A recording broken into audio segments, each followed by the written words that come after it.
let's get organised, let's get better prepared, let's make sure that we hold everybody together, keep them strong, keep them informed. That would be a game changer.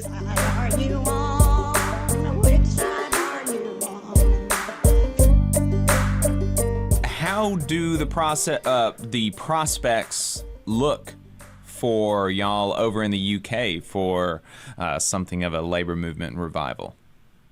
It started. There are lots of... one of the problems we've got is the anti-trade union laws that trade unions, if they don't abide by, can be bankrupted, can be jailed, all sorts of things can happen. So what we've been having is one day strikes, 2 day strikes here and there. And the problem with that is they soon run out of steam.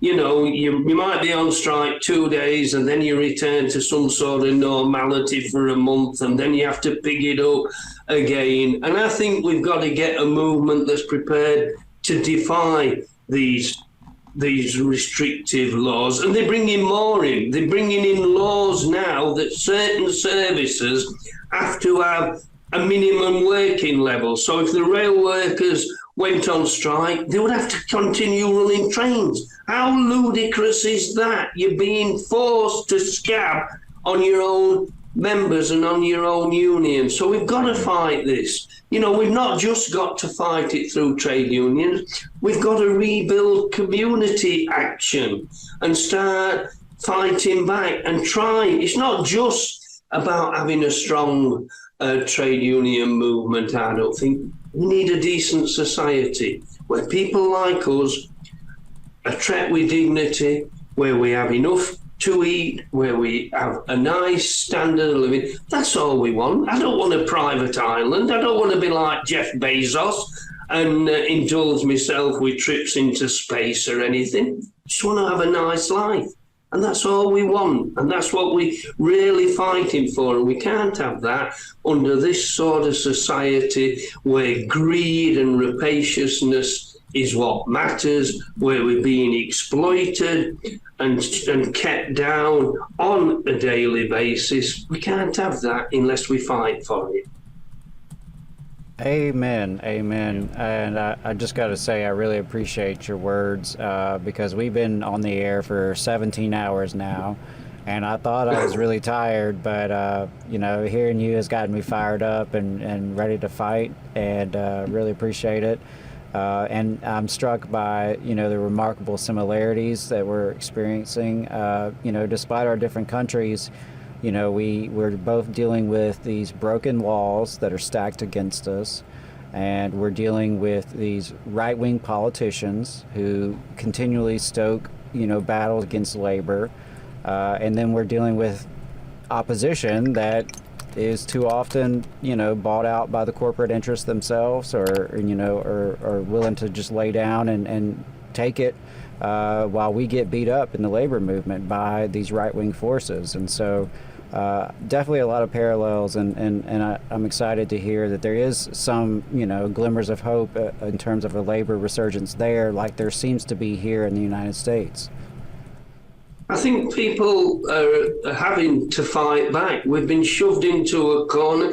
I was listening to your pieces earlier when you were talking to the auto workers who actually earn less today than they did almost 30 years ago.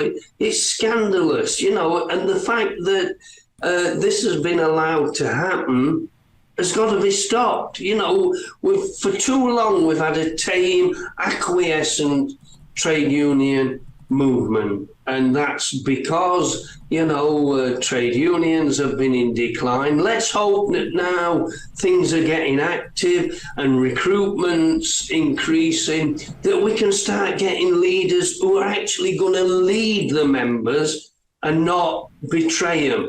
And I was listening to, was it Chris Townsend a little while ago, who talked about getting better organised for strikes. And I think that's important because strikes tend to happen quite quickly. You don't get, our strike happened because our employer, the National Coal Board, suddenly implemented a closure program. So we had to fight back.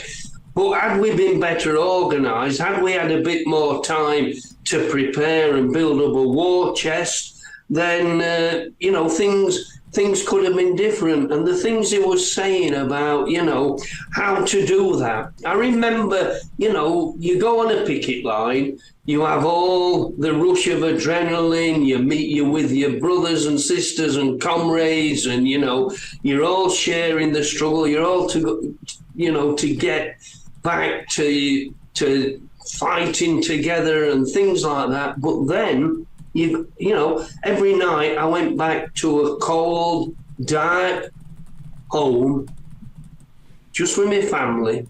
And we've got to learn how to keep in touch with people better, because the way our strike was broken, because our employer knew where our members lived, and we, unless they lived close to us, didn't. And they had a strategy of picking off people who lived further away from a mine, who weren't part of a community, and persuading them to go back to work. So now we've got social media, as limited as it is. Now we've got things like that.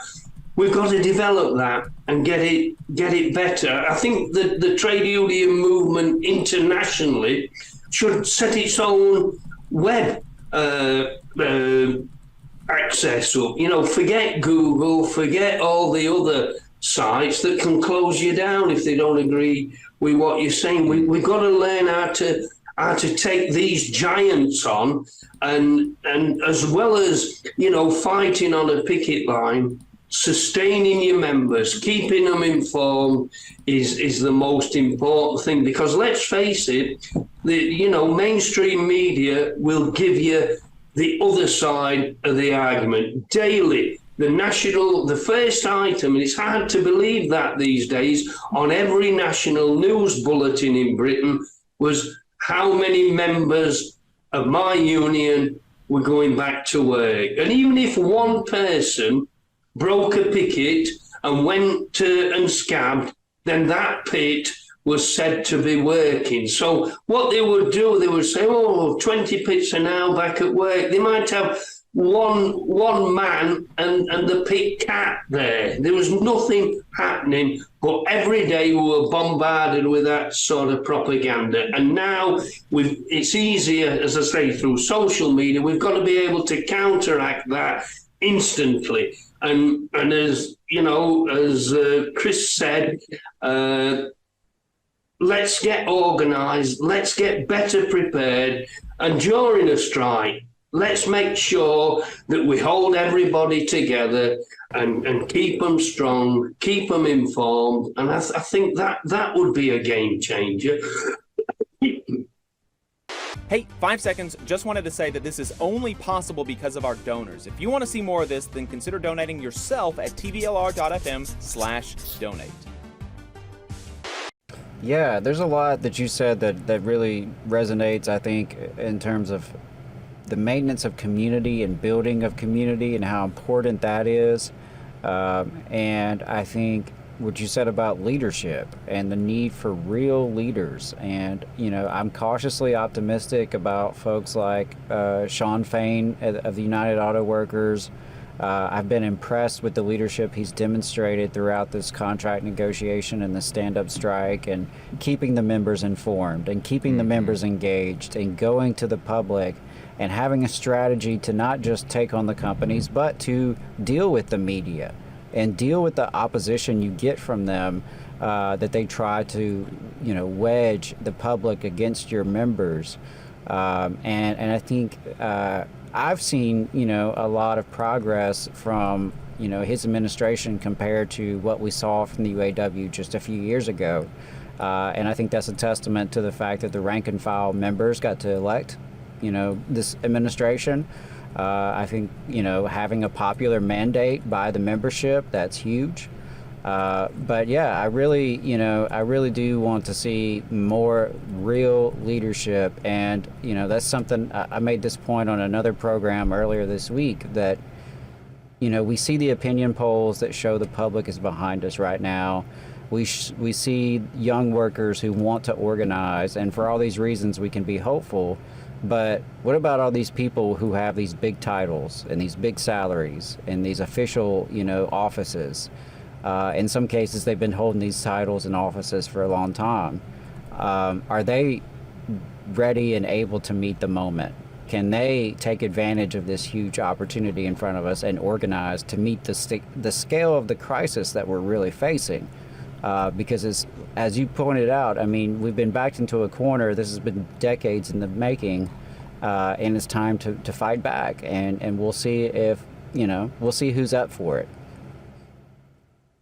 Yeah, I think that's, that's an important point about leadership. And I think as people get more active and aren't just passive members of a trade union, they can see through useless leaderships. And one of the demands that I've always supported is that any full-time trade union leader shouldn't be paid a lavish salary, should just receive the average wage of the people they represent to keep them in touch. Then that would stop people who view it as a career to a launching pad into something else, and we could really have a leadership that was in touch with its membership. I know we're a long way off from that, but I think that's an important demand as well. I think so too. I definitely agree with that. And it's not to say that maybe they shouldn't have, certainly not to say they shouldn't have good salaries. I think everybody should have a good salary, and maybe not even to say that they shouldn't have towards the higher end of their membership. But once you start getting out of the top rung of your membership, you start, I think, getting into some questionable territory. You just saw a clip from the Valley Labor Report. We are live every Saturday morning from 9:30 a.m. till 12:30 p.m. And we pride ourselves on keeping all of our content free to everybody so that we can talk to as many working folks as possible. If you support the work that we're doing, you think that it's important, you think that it's good, then consider making a monthly contribution to the project, and you can do that on our website, tvlr.fm.